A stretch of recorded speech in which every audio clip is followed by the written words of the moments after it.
What if the most traumatic experience of your life wasn't the worst thing that's ever happened to you, but rather the catalyst for a lifetime of struggle and suffering, simply because you never learned how to rewire your brain afterwards?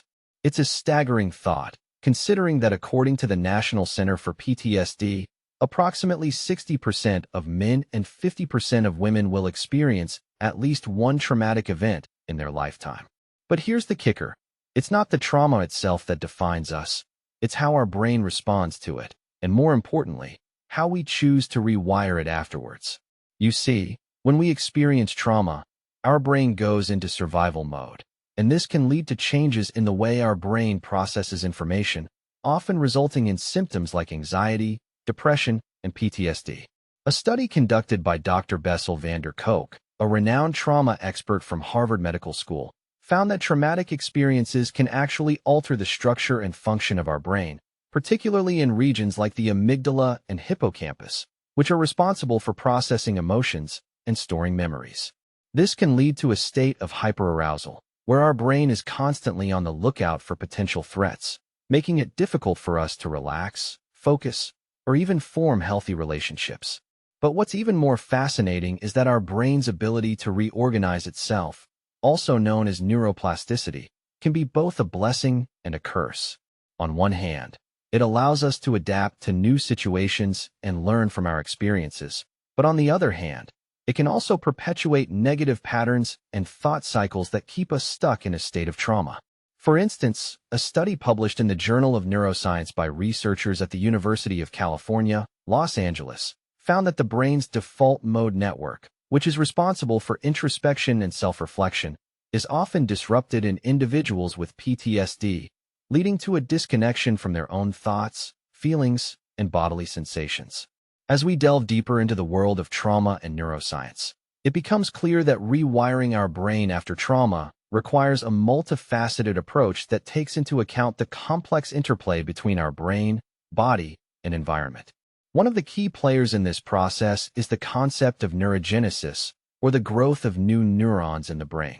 Research has shown that neurogenesis can be stimulated through various means, such as exercise, meditation, and cognitive training, which can help to counteract the negative effects of trauma on the brain. For example, a study conducted by Dr. Kristen Neff, a pioneering researcher in the field of self-compassion, found that practicing mindfulness and self-compassion can actually increase the production of neurotrophic factors, such as BDNF, which are essential for the growth and survival of new neurons. This is especially important, as BDNF has been shown to play a critical role in the regulation of stress and anxiety, and is often depleted in individuals who have experienced trauma. The process of rewiring our brain after trauma is not just about changing our thoughts or behaviors, but rather about creating a new sense of safety and coherence in our body and mind. This requires a deep understanding of how our brain processes traumatic experiences and how we can use this knowledge to our advantage.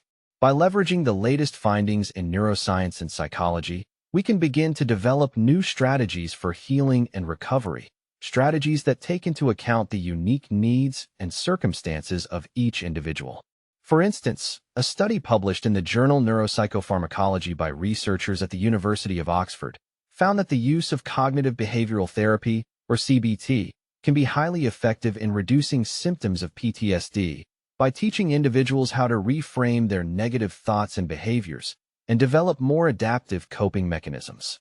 This is especially important, as CBT has been shown to be highly effective in reducing symptoms of anxiety and depression, which are often comorbid with PTSD. As we continue to explore the complexities of trauma and neuroscience, it becomes clear that the process of rewiring our brain is not just about overcoming trauma, but rather about creating a new sense of purpose and meaning in our lives. This requires a willingness to confront our deepest fears and insecurities, and to develop a new sense of compassion and understanding for ourselves and others. By doing so, we can begin to break free from the negative patterns and thought cycles that have held us back for so long, and start to create a more fulfilling and meaningful life. But how exactly do we do this? And what are the key steps we need to take in order to rewire our brain after trauma?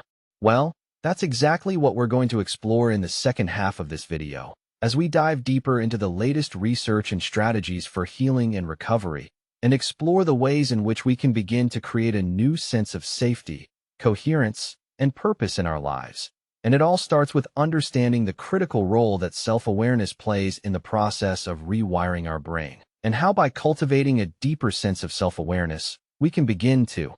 As we've explored, the science behind trauma and brain rewiring is complex, but understanding it is crucial to healing. Dr. Bessel van der Kolk's work has shown us that trauma can rewire our brains, making it difficult to respond to situations in a healthy way. But the good news is that our brains are highly adaptable, and we can rewire them in a positive way. One study that illustrates this is the work of Dr. Karim Nader, who found that memories can be updated and changed through a process called reconsolidation. This means that even though traumatic memories can be deeply ingrained, they can also be rewritten and reinterpreted in a way that's less distressing. This concept is especially important when it comes to emotional regulation. When we experience trauma, our emotional regulation systems can become overwhelmed, making it difficult to manage our emotions in a healthy way. But by practicing techniques like mindfulness and self-compassion, we can begin to regulate our emotions and reduce the impact of traumatic memories. For example, let's say you're someone who has experienced a traumatic event, and every time you see a certain trigger, you feel a wave of anxiety wash over you. By practicing mindfulness, you can begin to notice when this trigger is about to happen, and take steps to calm yourself down before it becomes overwhelming. This might involve taking a few deep breaths, going for a short walk, or engaging in a relaxing activity. Another study that sheds light on the process of brain rewiring is the work of Dr. Vittorio Galeazzi, who discovered that our brains have a unique ability called neural resonance. This means that when we observe someone else experiencing an emotion, our brains can actually simulate that emotion, allowing us to empathize and connect with others on a deeper level. This has huge implications for trauma recovery, because it means that we can use social connections and community to help rewire our brains. For instance, joining a support group or talking to a trusted friend or family member can help us process and integrate traumatic experiences in a way that's more manageable. So, what can you do today to start rewiring your brain after trauma? One practical step is to start practicing self-compassion. This means treating yourself with kindness and understanding, just as you would a close friend. When you notice yourself having a negative thought or feeling overwhelmed, try to offer yourself some gentle encouragement and support. For example, you might say to yourself, "I'm doing the best I can, and that's okay." Or, "I'm feeling really overwhelmed right now, but I've gotten through tough times before." By practicing self-compassion, you can begin to shift your internal narrative and develop a more positive and supportive relationship with yourself. Another step you can take is to engage in activities that promote neuroplasticity. This might include things like learning a new skill or hobby, practicing yoga or meditation, or even simply taking a different route to work. By challenging your brain and introducing new experiences, you can help build new neural connections and strengthen existing ones. For instance, let's say you've always wanted to learn how to paint, but you've been too afraid to try. By taking a painting class or watching online tutorials, you can begin to build new neural connections and develop a sense of confidence and creativity. A third step you can take is to practice reframing your traumatic memories.